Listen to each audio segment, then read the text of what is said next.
communities in India as well as abroad.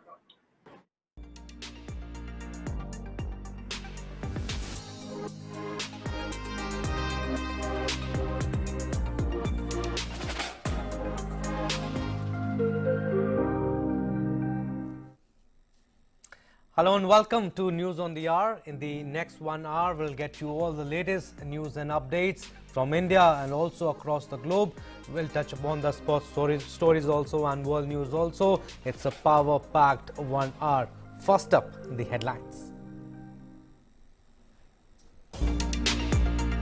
US President Joe Biden says all American adults eligible for COVID-19 vaccine by April 19 warns the rapid spread of COVID-19 throughout the nation, urges Americans not to let their guard down during the coronavirus pandemic.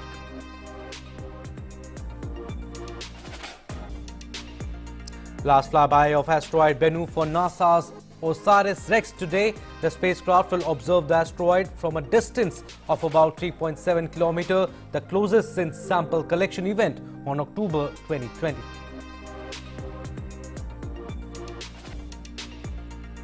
Back home, PM Modi to interact today with students, teachers, parents all over the world in the 4th edition of Pariksha Pe Charcha. The event will be held in virtual format due to COVID-19 restrictions. Prime Minister Narendra Modi's message on World Health Day.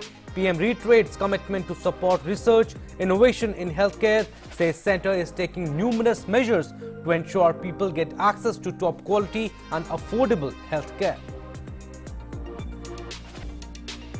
Centre urges electronic media to generate greater awareness on message of Dawai Bhi Kadai Bhi by disseminating messages for COVID-19 appropriate behaviour and vaccination of eligible people.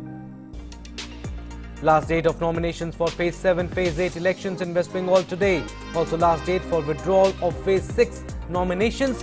Union Home Minister Amit Shah to hold roadshows in West Bengal.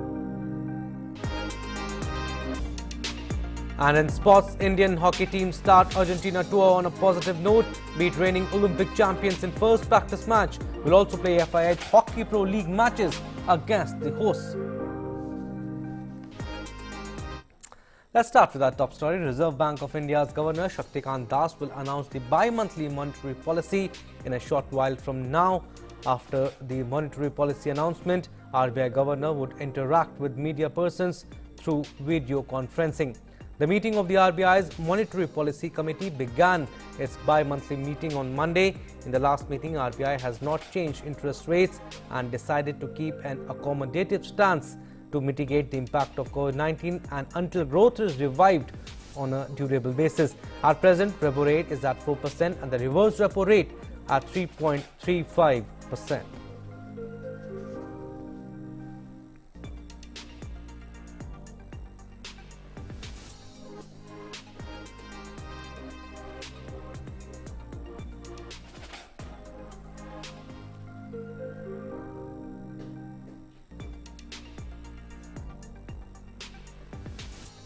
And now news on COVID-19. India's fight against COVID-19 continues.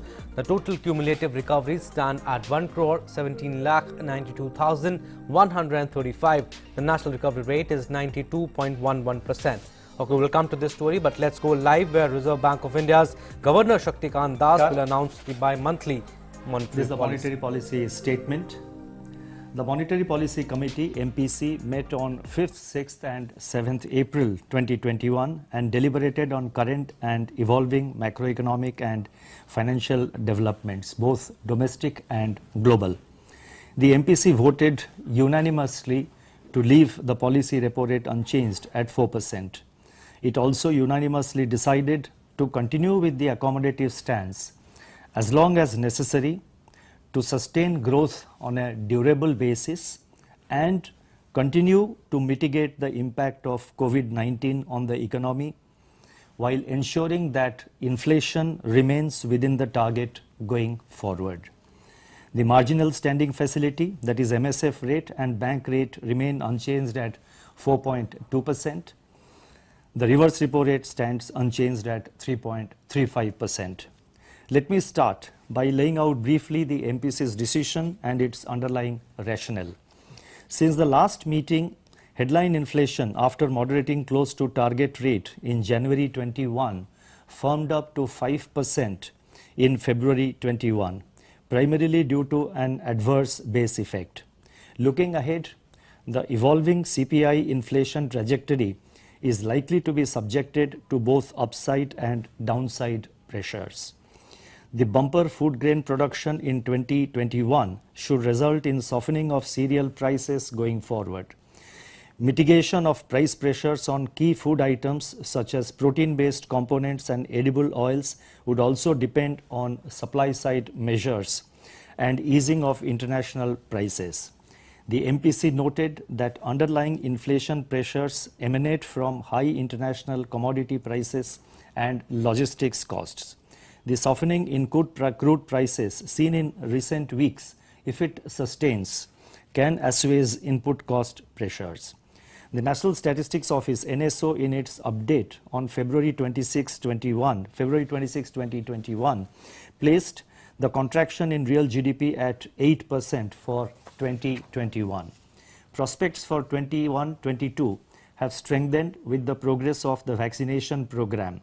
The recent surge in infections has, however, imparted greater uncertainty to the outlook and needs to be closely watched, especially as localized and regional lockdowns could dampen the recent improvement in demand conditions and delay the return of normalcy.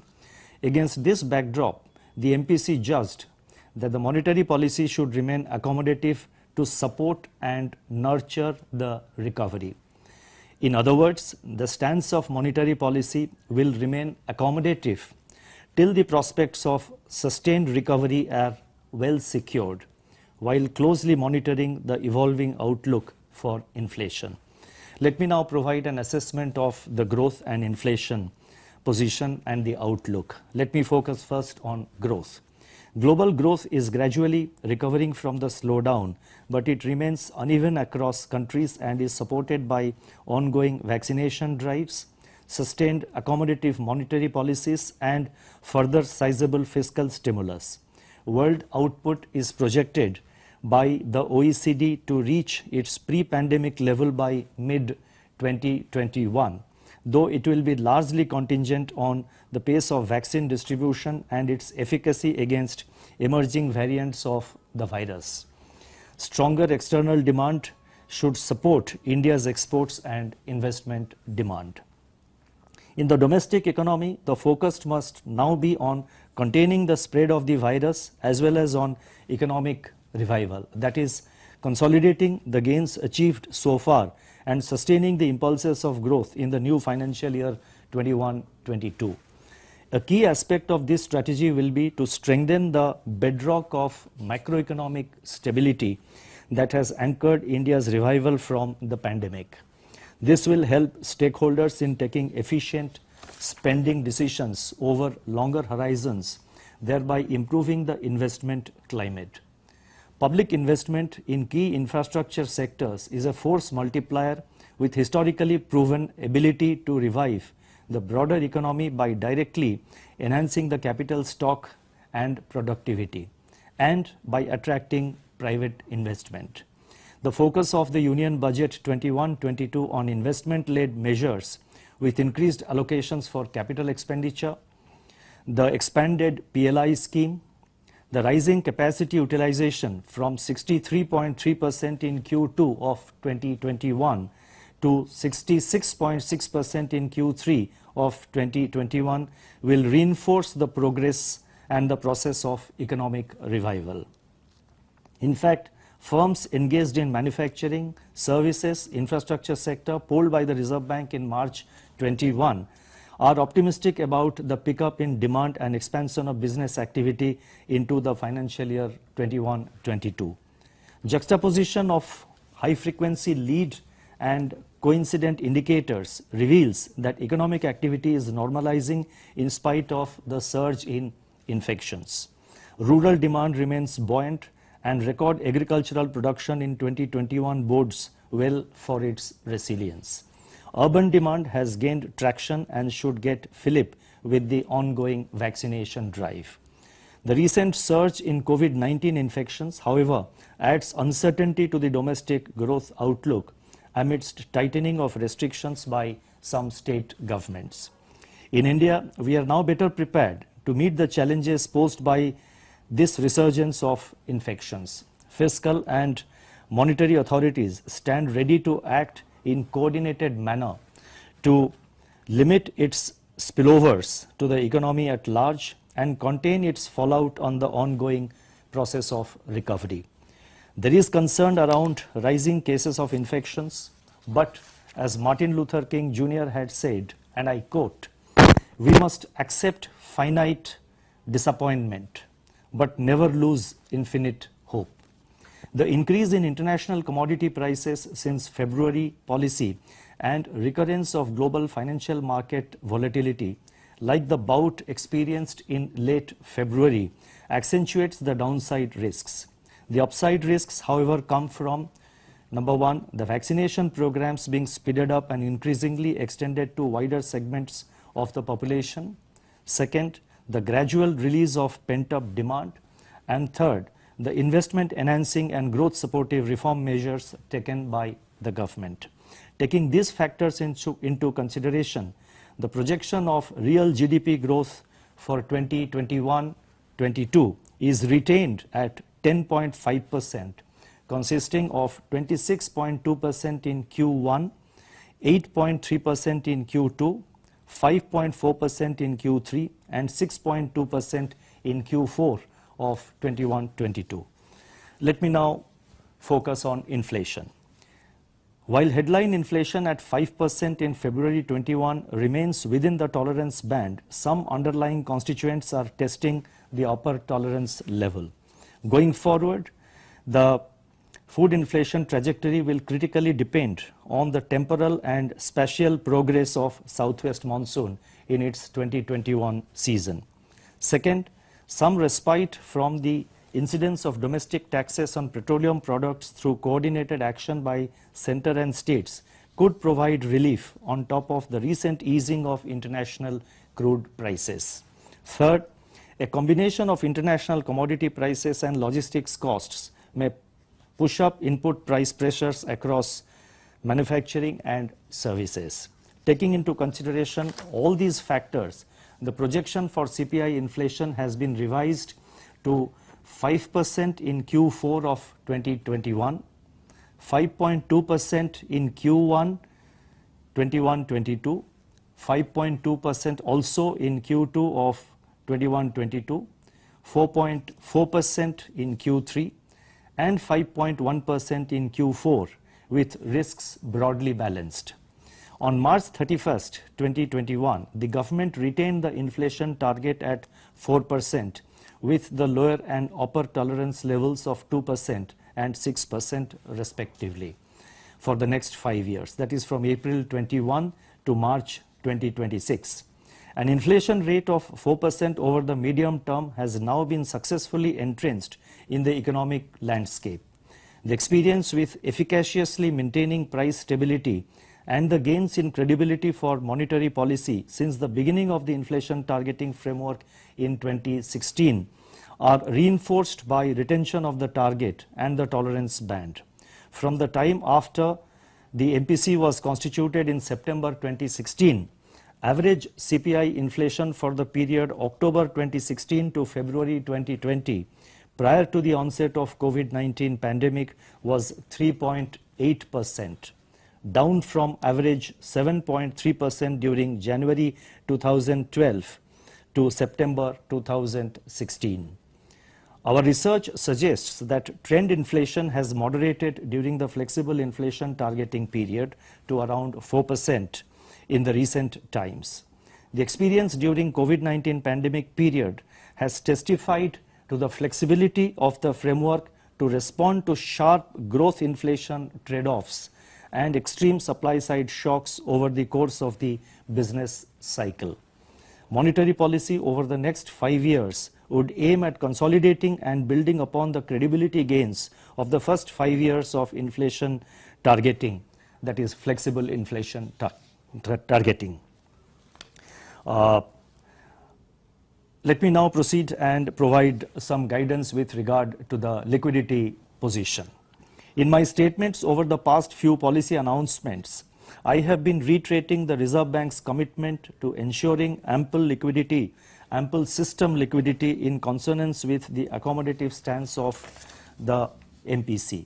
When I say ample liquidity, I mean a level of liquidity that would keep the system surplus, even after meeting the requirements of all financial market segments and productive sectors of the economy. From that perspective, our endeavor has been to conduct liquidity management operations conducive for promoting orderly market conditions. This approach has yielded results.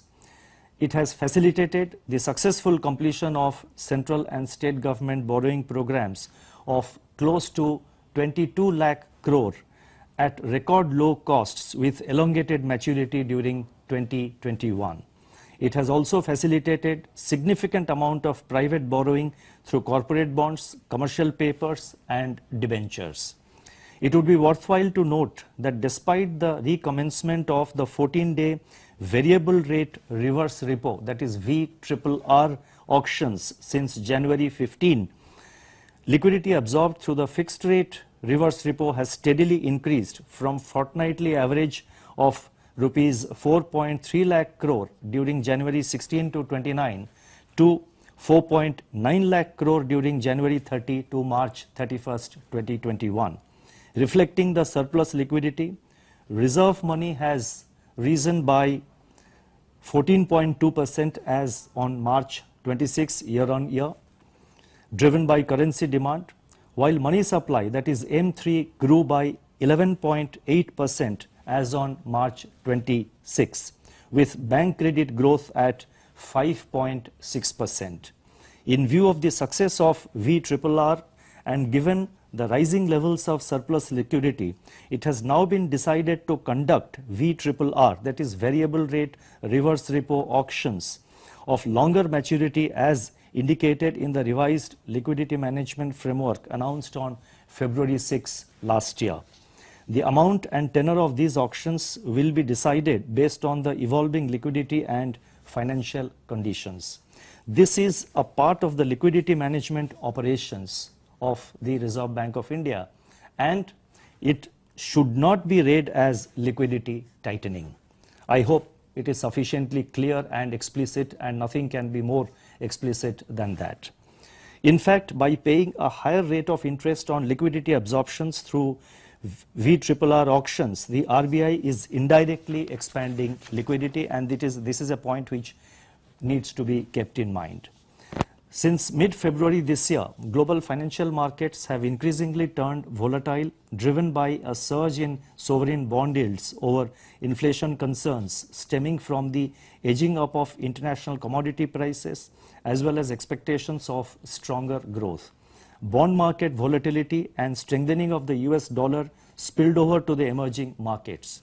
Expectations of a reflationary cycle in the United States led to a retrenchment of portfolio flows to emerging market economies, which continued through the month of March. Given the strong interconnectedness of financial markets across borders and progressive integration into global financial cycle, there was an upsurge of investor unease in India, despite repeated assurances and forward guidance on liquidity given by the Reserve Bank. Taking note of the market's discomfort and in consonance with our commitment to ensure ample liquidity and orderly market conditions, the Reserve Bank scaled up its open market operations, OMOs, in February and conducted 5 special OMOs, that is Operation Twists, in February and March. Reserve Bank also increased the amount for the Operation Twist auction on March 4th from 10,000 crore to rupees 15,000 crore.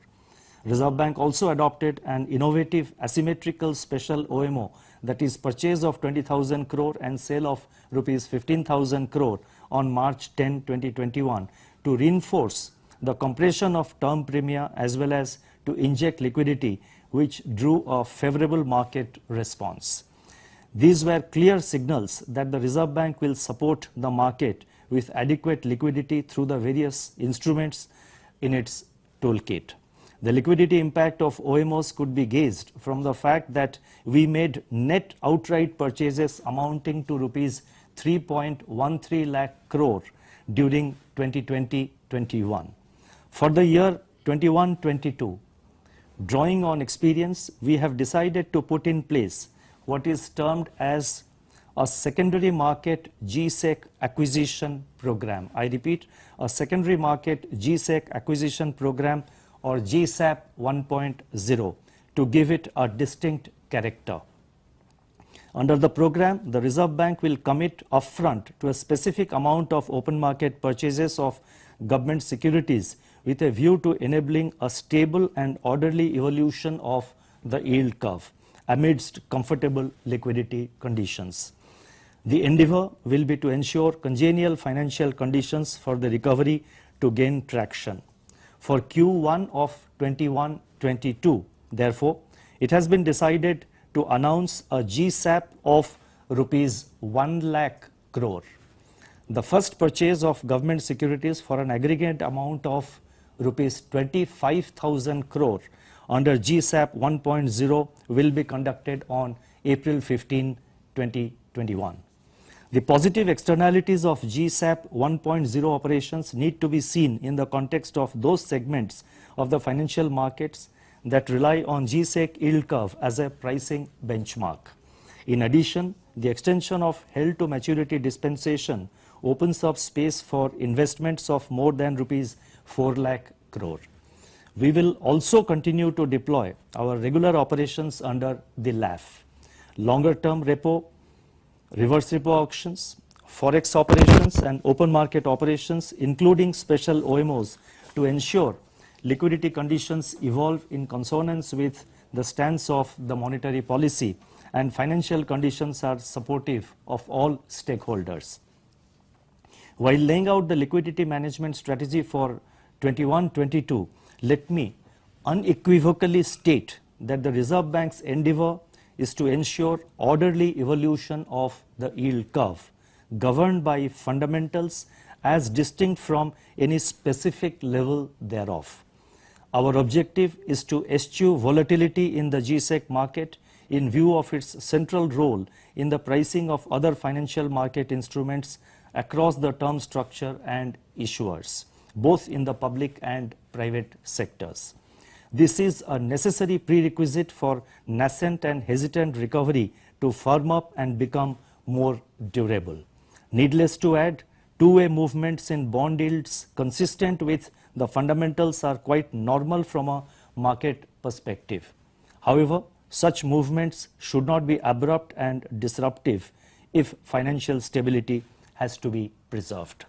The Reserve Bank will of course continue to do whatever it takes to preserve financial stability and to insulate domestic financial markets from global spillovers and the consequent volatility. I would urge market participants to take heed of our actions, communication and signals in a balanced manner. Together, we can overcome the challenges and lay the foundations for a durable recovery beyond the pandemic. Let us prepare for our tryst with our potential firmly. Let me now announce some additional measures.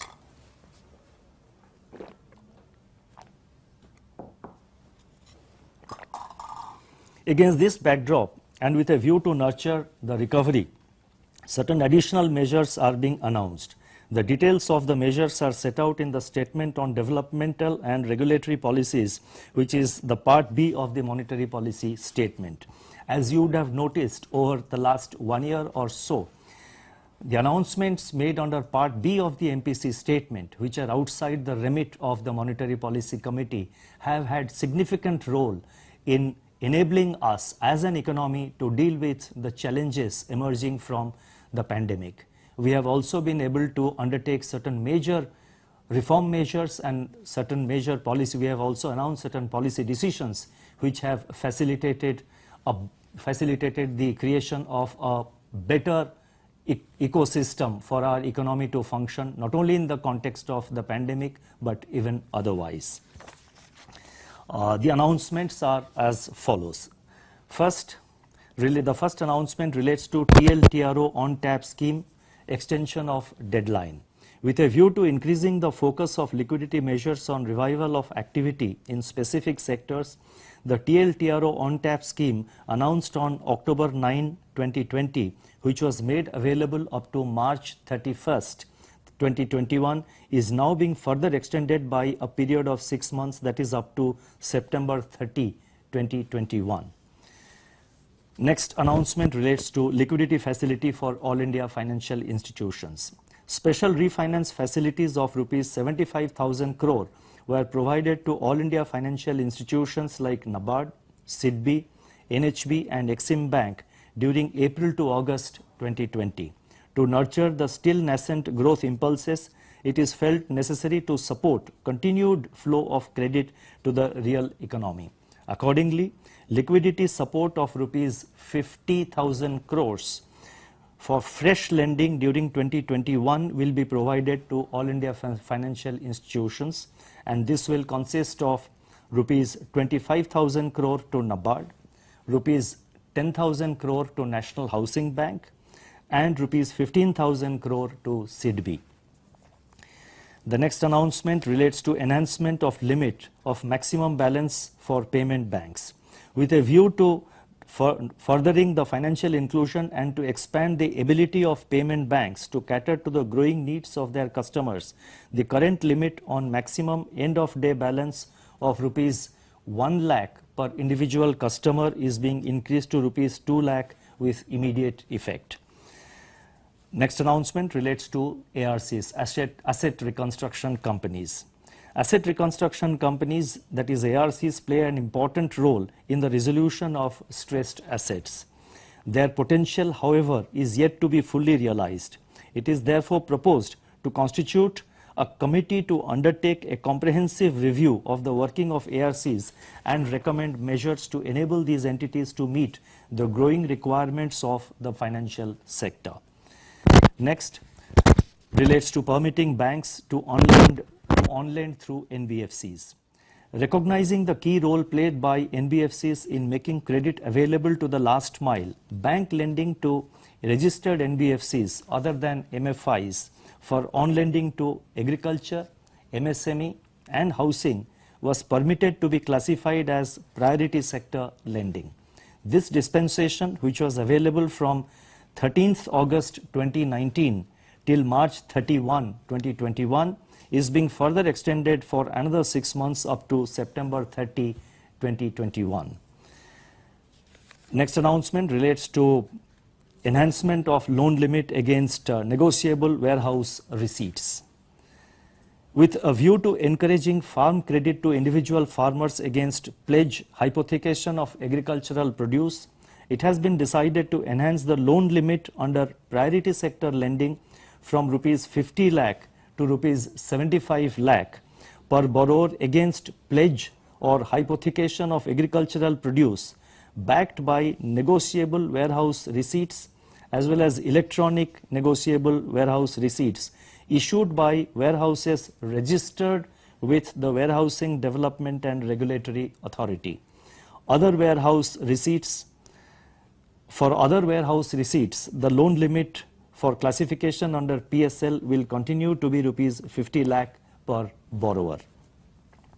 Financial Inclusion Index. Financial inclusion has been a thrust area for the government, the Reserve Bank and other regulators, with significant progress made under this approach over the years. To measure the extent of financial inclusion in the country, the Reserve Bank proposes to construct and publish a Financial Inclusion Index, FI index, based on multiple parameters. This will be published in July every year for the financial year ending previous March. Next, I turn to centralized payment systems, that is we are extending the facility, membership under centralized payment systems, that is RTGS and NEFT, to entities other than banks. Let me elaborate. Membership to the RBI operated centralized payment systems, that is RTGS and NEFT, is currently limited to banks with a few exceptions. It is now proposed to enable non-bank payment system operators like prepaid payment instruments, that is PPI issuers, card networks, white label ATM operators and trades platforms regulated by the Reserve Bank to take direct membership in RTGS and NEFT. This facility is expected to minimize settlement risk in the financial system and enhance the reach of digital financial services to all user segments. We are also announcing interoperability of PPIs and increase in the account limit to 2 lakhs. Let me elaborate. The Reserve Bank had issued guidelines in October 2018 for adoption of interoperability on voluntary basis for full KYC prepaid payment instruments. As migration towards interoperability has not been significant, it is now proposed to make interoperability mandatory for full KYC PPIs and for all payment acceptance infrastructure. To incentivize migration of PPIs to full KYC, it is proposed to increase the current outstanding balance in such PPIs from rupees 1 lakh to rupees 2 lakh. Detailed circular on this will be issued separately, and we will provide adequate time for the entire process of transition to happen. Next, cash withdrawal from full KYC PPIs issued by non-banks. At present, cash withdrawal is allowed only for full KYC prepayment instruments, prepaid payment instruments, that is PPIs issued by banks. As a confidence boosting measure and to bring uniformity across PPI issuers, it is now proposed to allow cash withdrawals for full KYC PPIs of non-bank PPI users. This measure, in conjunction with the mandate for interoperability, will boost migration to full KYC PPIs and would also complement the acceptance infrastructure in tier 2 to tier 3 to tier 6 centers. Now, these announcements which I have made relating to the PPI, interoperability, etc., they are going to make significant contribution to our payment and settlement systems. They will also promote financial inclusion, and they will also enhance the reach of digital payments across the country. Next announcement relates to external commercial borrowings. Under the external commercial borrowing, that is ECB framework, borrowers are allowed to place ECB proceeds in term deposits with AD category 1 banks in India for a maximum period of 12 months. In view of the difficulty faced by borrowers due to the COVID-19 pandemic, it has been decided to permit parking of unutilized ECB proceeds drawn down on or before March 1st, 2020 in term deposits with AD category 1 banks in India prospectively up to 1st March 2022. And finally, one more announcement that relates to Ways and Means advance limit for states and UTs. We have decided to accept the recommendations of an advisory committee constituted by the Reserve Bank to review the Ways and Means advances limits for states and UT governments and other related issues. Accordingly, it has been decided to enhance the aggregate Ways and Means advance limit for all states and UTs to rupees 47,010 crore, which is an increase of about 46% from the current limit of rupees 32,225 crores, which was fixed in February 2016. Further, it has also been decided to continue the enhanced interim Ways and Means advance limit of rupees 51,560 crore granted by the RBI due to the pandemic for a further period of 6 months, that is up to September 30, 2021. Let me now try and conclude my statement. In contrast to the previous year, the hope generated by vaccination drives in several countries at the start of 2021 has been somewhat offset by rising infections and new mutant strains worldwide. Yet, the speed and collective endeavor with which the world mobilized scientific energies to develop vaccines and pandemic-related protocols that have now become a way of life give us hope and confidence that we will sail through this renewed second or third surge. Localized spurts in rates of infections will hopefully ebb in COVID-19 as the COVID-19 vaccination progresses. I truly believe in the indomitable spirit of human race which confronted the trial by virus during 2020 with resilience and fortitude and the will to survive. Let 2021 be the harbinger of a new economic era for India. I conclude by a quote from Mahatma Gandhi, who continues to inspire us, and I quote, "If patience is worth anything, it must endure to the end of time, and a living faith will last in the midst of the blackest storm." Thank you, stay safe, stay well, namaskar. Right, so this was Reserve Bank of India's Governor Shaktikant Das to announce the bi-monthly monetary policy. He said MPC voted unanimously to keep the policy rates unchanged. The accommodative policy stance will continue.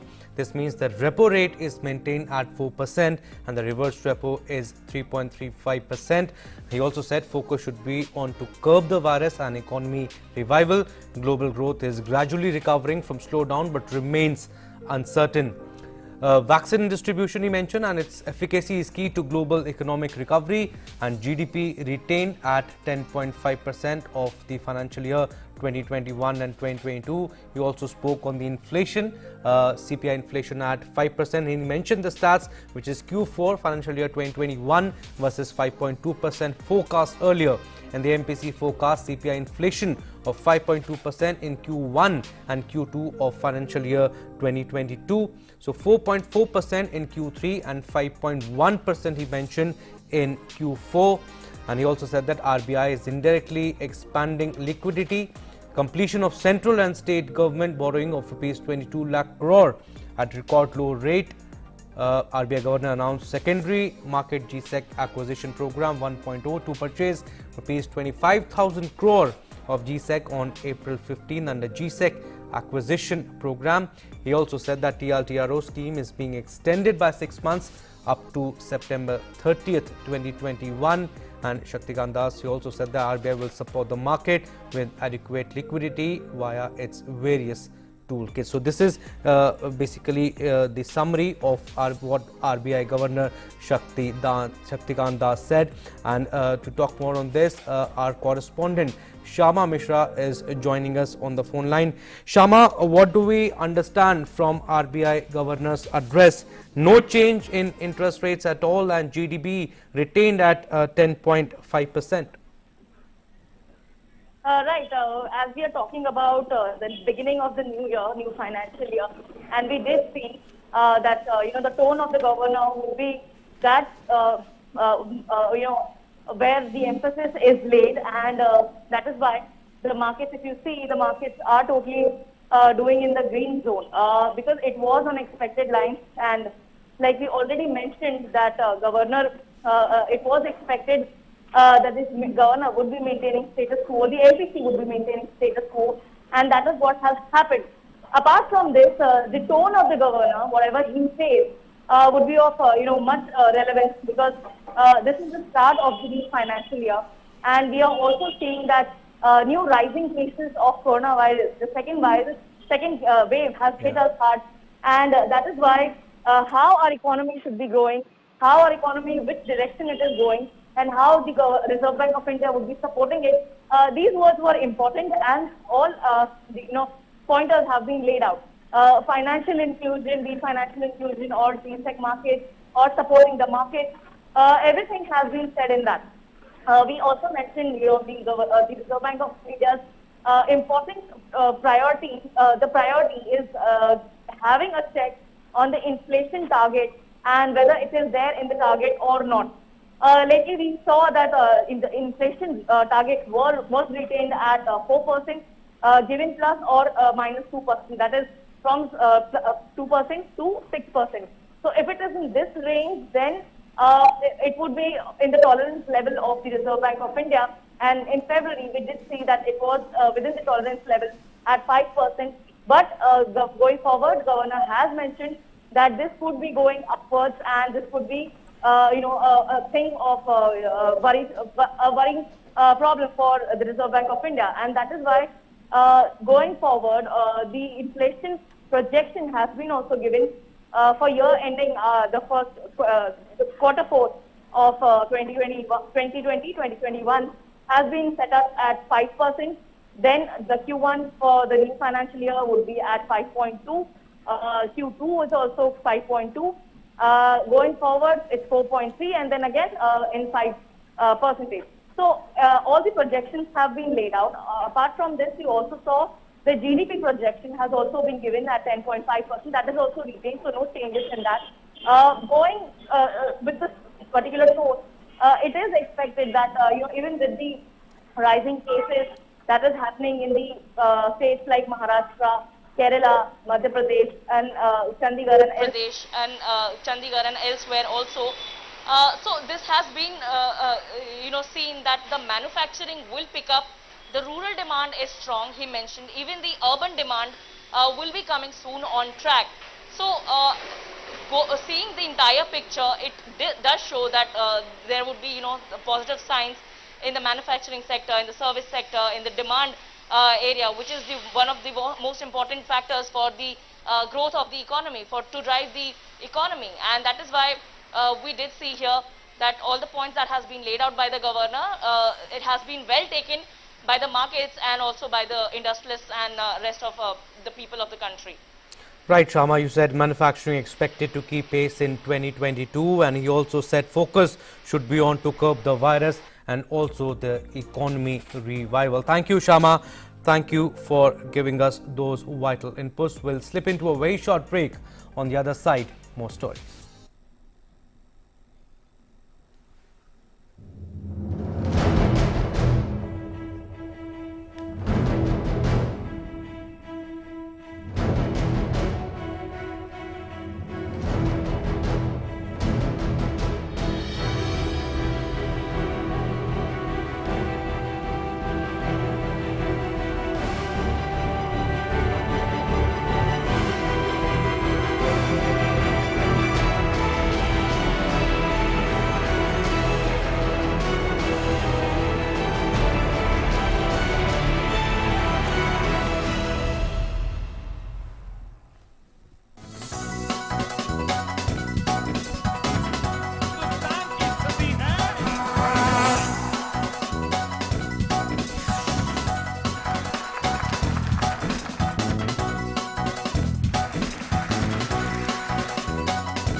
Welcome back after a short break, and now news on COVID-19. India's fight against COVID-19 continues. The total cumulative recoveries stand at 1,17,92,135. There you go. The national recovery rate is 92.11%. India's total active caseload has reached 8,43,473. This is the exact figure we are showing you, and it now comprises 6.59% of the country's total positive cases. States including Maharashtra, Chhattisgarh, Karnataka, Uttar Pradesh, Delhi, Tamil Nadu, Madhya Pradesh and Punjab have shown a steep rise in the daily new cases of COVID-19, and as many as 8,70,77,474 people in the country have been administered COVID-19 vaccination. And in the last 24 hours, 33,37,601 people have been vaccinated. And in India, as many as 25,14,39,598 samples have been tested for COVID-19. And according to the Department of Health Research, Ministry of Health and Family Welfare, on 6th of April, 12,08,329 samples were tested for COVID-19.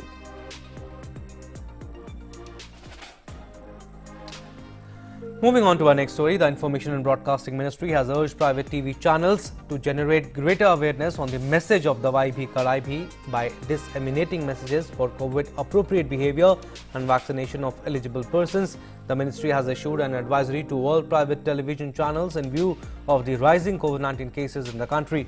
It has reiterated the leadership role played by TV channels in spreading message in the public interest. The advisory also cited Prime Minister Narendra Modi's meeting on Sunday to review the emerging situation, where it was decided to focus on a five-fold strategy of testing, tracing, treatment, COVID-appropriate behavior and vaccination.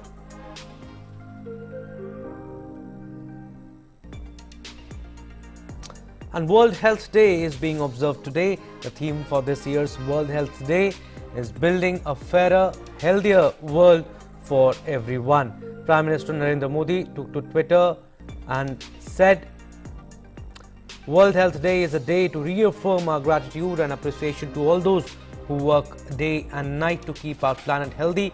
He said the day also reiterates our commitment to supporting research and innovation in healthcare. The Prime Minister also said on World Health Day, the focus of everyone should be on fighting COVID-19 by taking all precautions, including wearing a mask, regularly washing hands, among other protocols. He also said that one must also take all possible steps to boost immunity and stay fit. PM Modi said that the Government of India is taking a number of measures, including Ayushman Bharat and PM Jan Aushadhi Yojana, to ensure people get access to top quality and affordable healthcare. India is also conducting the world's largest vaccination drive to strengthen the fight against COVID-19.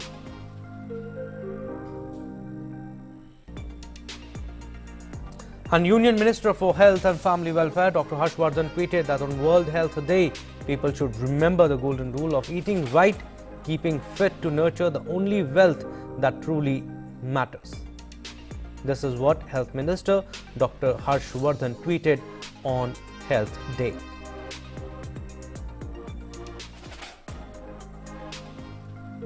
And Ministry of Health and Family Welfare has shared a video also on its Twitter handle stating that people should unite in defeating COVID-19.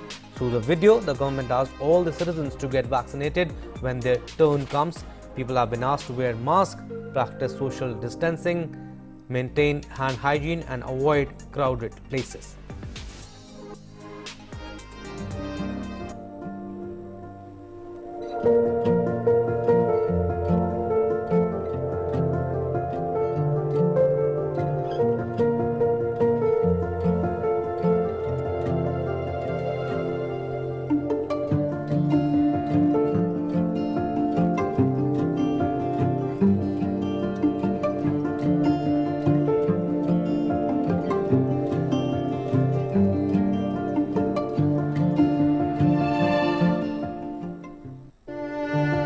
And Union Minister Prakash Javadekar also tweeted on the World Health Day. The minister said, and I quote, "On this World Health Day, I salute and thank all the healthcare and frontline workers for their relentless efforts towards fighting COVID-19. In recent years, India has taken several critical steps in building a fairer and healthier country." Unquote.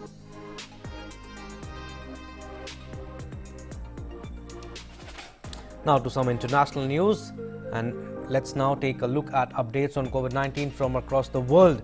Cases of COVID-19 globally have surpassed the 13 crore mark.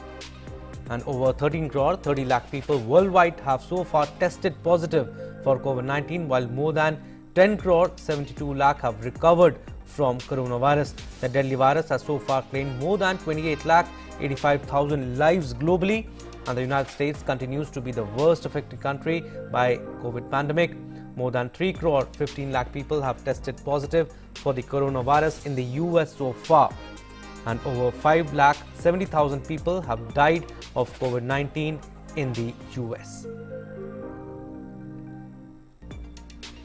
And US President Joe Biden on Tuesday moved up the COVID-19 vaccine eligibility target for all American adults to April 19th, 2 weeks earlier than the 1st May deadline announced previously. Biden also warned the countrymen that with new variants of coronavirus spreading, the US is still in a life and death race. There has been no COVID-19 vaccine authorized yet for children under the age of 16, although testing is underway. Supplies of vaccines and efficiency in getting shots into arms have increased significantly in the race to get more people inoculated as more contagious virus variants circulate.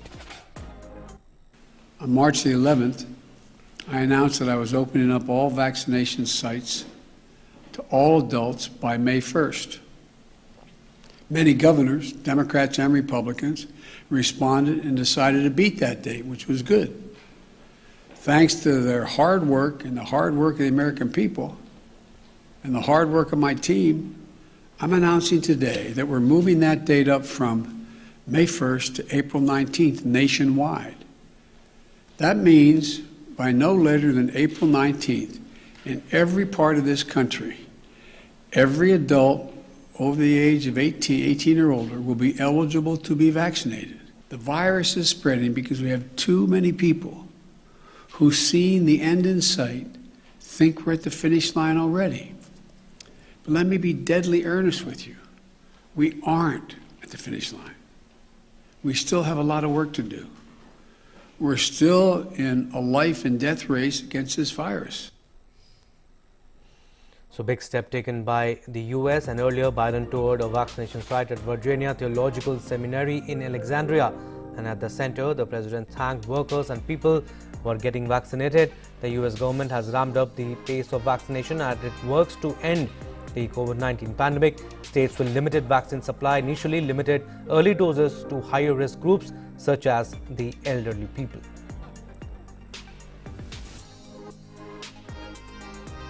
Moving on to our next story now, French Prime Minister Jean Castex on Tuesday said France was on track to reach its vaccination target of 10 million people vaccinated by the April 15th.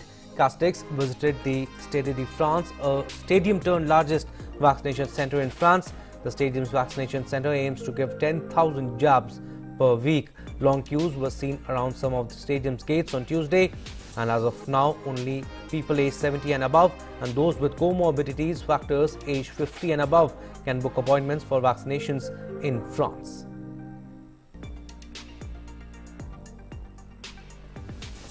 On to Tanzania now. Tanzania's new president Samia Suluhu Hassan has on Tuesday announced a scientific committee to research COVID-19. The announcement is an apparent departure from the pandemic skeptic policies of her predecessor, John Magufuli, in which Tanzanians were encouraged to shun mask wearing and vaccines were denounced as a Western conspiracy.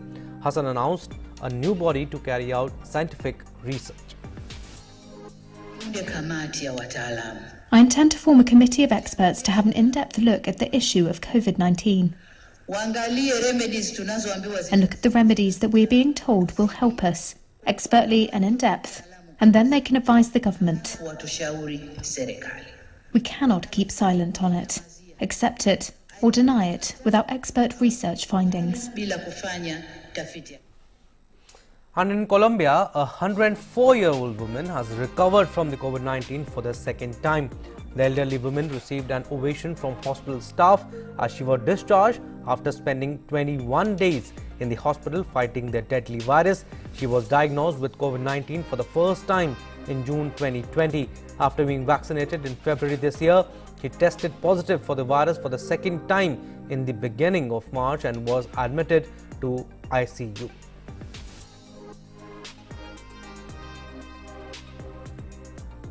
And the Director General of the World Health Organization on Tuesday said it is a travesty that some countries will have not had enough access to vaccines to begin inoculating health workers and the most vulnerable people against COVID-19.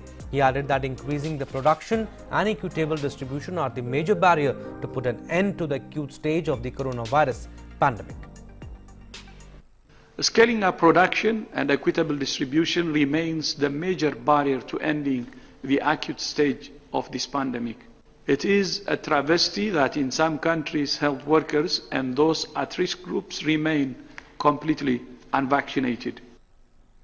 Chilean President Sebastián Piñera enacted on Tuesday the law that postpones the Constitutional Assembly election for 5 weeks due to a rise in COVID-19 cases in the country. The election was scheduled for 10 and 11th April. It will now be held on 15th and 16th May. The vote is to elect not only members of the Constituent Assembly in charge of writing a fresh constitution, but also governors and mayors.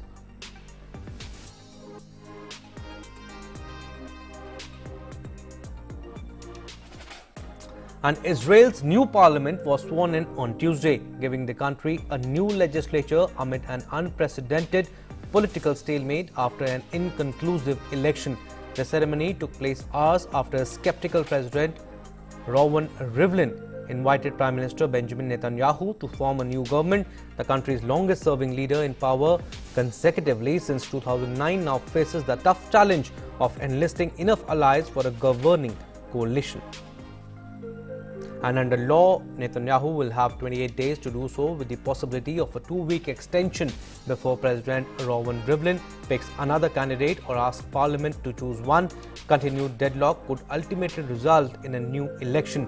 Israel's election on 23rd March, its fourth in 2 years, ended with neither a Netanyahu-led right-wing and religious bloc nor a prospective alliance of his opponents winning a parliamentary majority. But in consultations Rivlin held with political parties on Monday on granting the coalition-building mandate, Netanyahu received more endorsements than his challengers, leading to the president's televised announcement giving him the nod.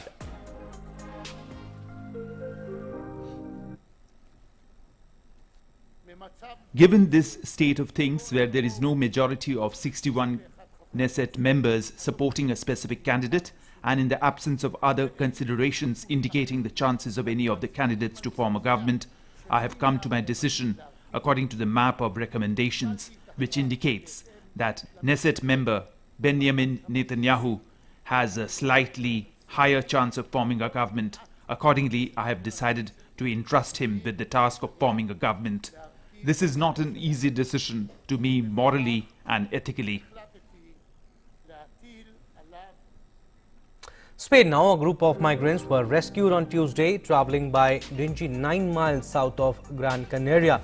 Among the 17 rescued migrants were 5 women and a minor. Spanish emergency service staff followed anti-COVID protocols and measured each person's temperature before providing them with wet blankets. The number of undocumented migrants arriving in the Canary Islands jumped 8-fold from 2019 to more than 25,000, with the impact of the COVID-19 pandemic on tourism and other industries in North and Sub-Saharan Africa pushed more to embark on the dangerous journey. UN Refugee Agency UNHCR said hundreds died or went missing last year after attempting the crossing to the Spanish islands in the Atlantic Ocean, often in rickety, overcrowded boats with unreliable engines. And NASA's OSIRIS-REx mission is on the brink of discovering the extent of the mess it made on asteroid Bennu's surface during last fall's sample collection event. The OSIRIS-REx spacecraft will today get one last close encounter with Bennu as it performs a final flyover to capture images of asteroid surface. While performing the flyover, the spacecraft will observe Bennu from a distance of about 2.3 miles. The OSIRIS-REx team decided to add this last flyover after Bennu's surface was significantly disturbed by the sample collection event. The OSIRIS-REx is the third mission in NASA's New Frontier program, which is managed by NASA's Marshall Space Flight Center in Huntsville, Alabama, for the agency's Science Mission Directorate in Washington. Sports news now. Mohamed Salah's goal offers his side a lifeline in the return game at Anfield against Real Madrid, but lost the game 3-1. The Reds were largely second best throughout the game against a Real team, missing their first choice centre-back pairing, but packed with impressive attacking talent. Much of the damage was done in the first half as strikes from Vinicius Jr. and Marco Asensio put Real ahead at the break before Mo Salah grabbed an away goal for the Reds in the early stages of the second period. But Vinicius restored the host 2-goal cushion with 65 minutes on the clock, and Zinedine Zidane's side hold the upper hand heading into next Wednesday's second leg at Anfield. Jurgen Klopp acknowledged that Liverpool's performance was not good enough to get a better result. Staying to football news, Phil Foden's last cap strike gave Manchester City a crucial slender advantage as Manchester City ran out 2-1 win over Borussia Dortmund in the first leg of the Champions League quarter-final tie. So Man City edges past Dortmund. Hockey now, India got off to a rollicking start as they beat Olympic champions Argentina 4-3 in the first practice match in Buenos Aires. For India, goals were scored by Neelakant Sharma, Harmanpreet Singh, Rupinder Pal Singh and Varun Kumar. India will play the second practice match today against Argentina. The men in blue is scheduled to play 6 matches against Argentina during their 16-day tour, including the double-header FIH Hockey Pro League matches on 11th and 12th April.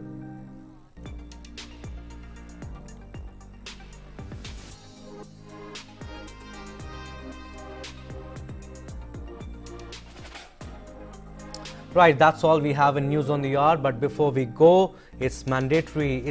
We urge everyone to wear face masks, maintain social distancing, and follow all the government protocols. And remember, if you are eligible to be vaccinated, go and take your jab. Well, that's all we have in News on the Hour. Stay tuned for more news and updates. Namaskar.